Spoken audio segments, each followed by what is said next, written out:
जय हिंद बच्चों। आप सभी का हमारे YouTube चैनल में बहुत बहुत स्वागत है।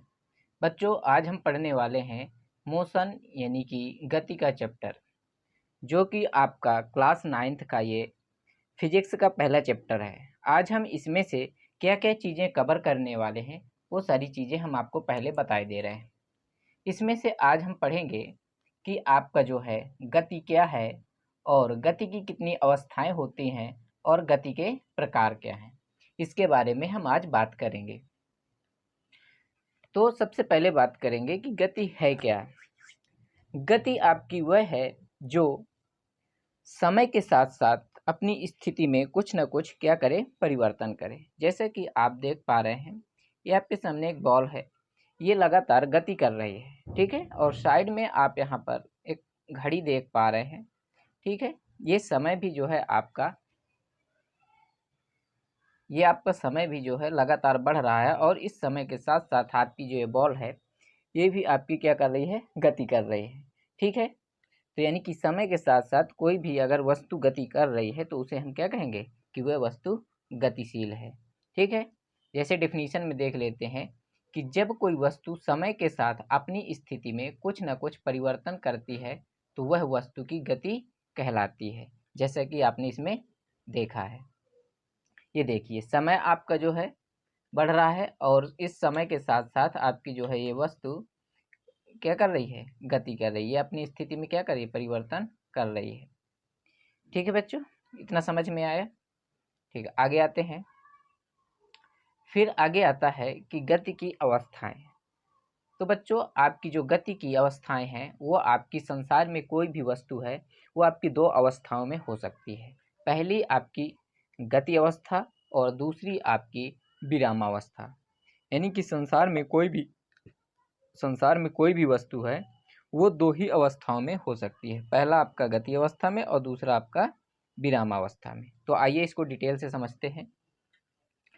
गति अवस्था, ठीक है। गति अवस्था क्या है? गति अवस्था वही है कि ये जो आपका समय है, ठीक है, समय के साथ अगर इस वस्तु में कुछ ना कुछ क्या हो रहा हो, परिवर्तन हो रहा हो। जैसे ये आपका यहाँ पर समय बढ़ रहा है और साथ में आपका जो है इस वस्तु में परिवर्तन हो रहा है, तो हम कह सकते हैं कि ये जो आपकी बॉल है किस अवस्था में है, गति अवस्था में है, ठीक है।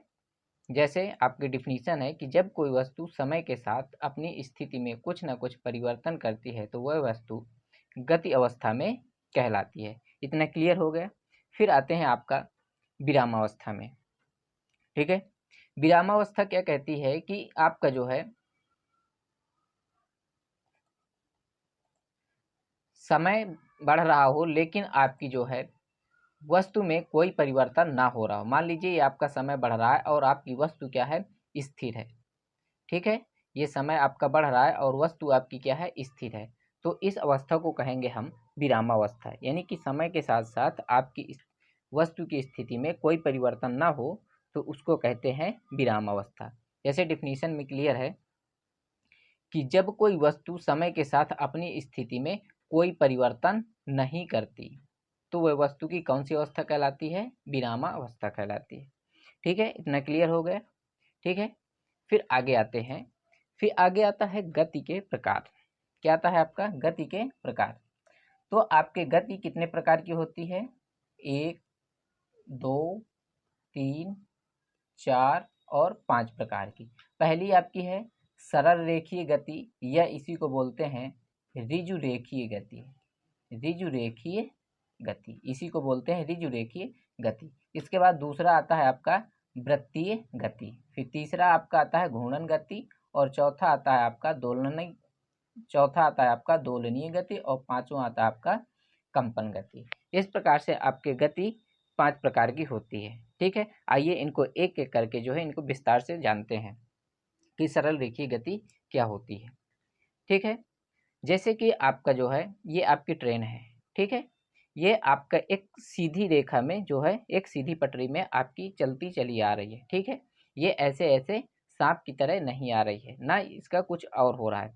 तो ये जो सीधी गति कर रही है तो इसी को कहते हैं सरल रेखीय गति, ठीक है। डिफिनीशन में जानते हैं कि जब कोई वस्तु या कण एक सरल रेखा में गति करता है तो यह सरल रेखीय गति कहलाती है। जैसे सीधा दौड़ता लड़का, ठीक है, जैसे कोई सड़क है आपकी, ठीक है, उस पर ये लड़का सीधा दौड़ रहा है, ठीक है, तो उसको कहेंगे हम सरल रेखीय गति। दूसरा, सीधी दौड़ती ट्रेन, ठीक है, ये जैसे आपको ट्रेन दिख रही है, आपकी सीधी दौड़ रही है, ठीक है। तो इतना समझ में आ गया। फिर आगे आता है आपका वृत्तीय गति। वृत्तीय गति जैसा कि आप वीडियो में देख पा रहे हैं, ठीक है, जब कोई पिंड जो है किसी वृत्ताकार मार्ग पर, किस पर, किसी वृत्ताकार मार्ग पर गति करता है तो उसे कहते हैं वृत्तीय गति, ठीक है। डिफिनीशन में, जब कोई वस्तु किसी वृत्ताकार मार्ग पर वह वृत्ताकार गति करता है तो उसे क्या कहते हैं, वृत्तीय गति कहते हैं। ये इतना क्लियर हो गया। फिर नेक्स्ट आता है आपका घूर्णन गति। क्या आता है, घूर्णन गति। घूर्णन गति ये कहती है कि कोई भी वस्तु ये भी घूमती है लेकिन यह अपने अक्ष के परितः घूमती है। जैसे कि ये आपकी जो है ग्लोब है, ठीक है, ग्लोब में जो है आपका, ये आपका ग्लोब है, ग्लोब में आप ऊपर देखेंगे कि यह जो है आपका यहाँ पर फंसा रहता है और नीचे यहाँ पर फंसा रहता है, और इसी धुरी के माध्यम से यह ग्लोब आपका जो है चारों ओर घूमता है, ठीक है, यानी कि जो इसकी अक्ष है उसी के परितः ही अपना घूमता रहता है, ठीक है। डिफिनीशन भी यही कहती है कि जब कोई वस्तु या पिंड किसी स्थित अक्ष के परितः इस प्रकार गति करे कि समस्त वृत्तीय, यहाँ पर पथ होगा, क्या होगा, पथ, समस्त वृत्तीय पथों का केंद्र उसके अक्ष हो, कहाँ पर हो, अक्ष पर हो, उसे कहते हैं घूर्णन गति, ठीक है। ये बात क्लियर हो गई। फिर नेक्स्ट आता है दोलनीय गति। कौन सा, दोलनीय गति। दोलनीय गति क्या है कि जब कोई वस्तु या पिंड एक निश्चित बिंदु के इधर उधर सरल रेखीय पथ पर गति करता है तो यह गति दोलनीय गति कहलाती है। जैसे ये आपका ये वीडियो में देख पा रहे होंगे, ठीक है, ये आपका जो है एक मिड पॉइंट है, ठीक है, इसके जो है ये आपका जो है ये पिंड, ठीक है, इधर उधर ऐसे ऐसे क्या कर रहा है, अपने अक्ष पर जो है एक निश्चित बिंदु के इधर उधर घूम रहा है, ठीक है, तो इसी को कहेंगे हम दोलनीय गति, ठीक है। क्लियर हो गई कि दोलनीय गति क्या है, ठीक है। और जैसे आपका एक झूला झूलती हुई लड़की का उदाहरण, इसको आप दे सकते हैं, ठीक है, लेकिन इस झूला झूलती हुई लड़की में एक पॉइंट आता है कि अगर झूला झूलती हुई लड़की जब झूला झूलती है उस पर एक एक्स्ट्रा लड़की आकर के बैठ जाए, ठीक है, एक लड़की और आकर के बैठ जाए तो क्या झूले पर कोई प्रभाव पड़ेगा, तो इसका आंसर होगा नहीं, झूले पर कोई प्रभाव नहीं पड़ेगा। लेकिन एक दूसरा पॉइंट आता है कि अगर इस झूले, ये जो झूला है आपका, ठीक है, झूले पर अगर कोई लड़की खड़ी हो जाए, क्या हो जाए, खड़ी हो जाए, ठीक है, अगर लड़की खड़ी हो जाएगी तो झूला आपका क्या हो जाएगा, तेज हो जाएगा, क्या हो जाएगा, तेज हो जाएगा। क्यों तेज हो जाएगा, क्योंकि जो है आपका उसका जो अगर लंबाई घट जाएगी, यानी कि जो झूले की आपकी लंबाई है, लंबाई वो आपका जो है गति के व्युत्क्रमानुपाती होता है।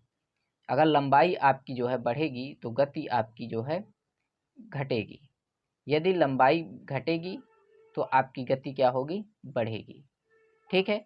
तो अगर आप जो है जैसे खड़े हो जाते हैं तो झूले की लंबाई क्या हो जाती है, कम जाती है। अगर झूले की लंबाई कम जाएगी तो झूला क्या हो जाएगा, तेज गति से झूलने लगता है, ठीक है। इतना क्लियर हो गया। फिर इसके बाद आता है आपका कंपन गति, ठीक है। कंपन गति क्या है, जब कोई दोलन करने वाली वस्तु का आयाम कम होता है तो कंपन गति कहलाती है, ठीक है। जैसे आपका जो है एक लोलक है, ठीक है, ये इतना जो है जाता है, ठीक है, अगर इसका आयाम कम हो जाए यानी कि ये अब जाकर के इतना जाने लगे, ठीक है, तो यह क्या कहलाएगा, आपका कंपन गति, यानी कि इसका आयाम अगर कम गया, आयाम कम जाएगा तो ये जल्दी जल्दी ऐसे ऐसे होने लगेगा, और जैसे ऐसे ऐसे होने लगेगा तो वह क्या कहलाएगी, आपकी कंपन गति कहलाएगी, ठीक है। जैसे उदाहरण में आपका स्प्रिंग की गति, ठीक है, स्प्रिंग को आपने देखा होगा, वो जल्दी जल्दी कंपन करती है, ठीक है, उसी को कहते हैं हम कंपन गति, ठीक है। इतना समझ में आ गया, ठीक है। नेक्स्ट आपका अगले वीडियो में, तो मिलते हैं नेक्स्ट वीडियो में, तब तक के लिए जय हिंद।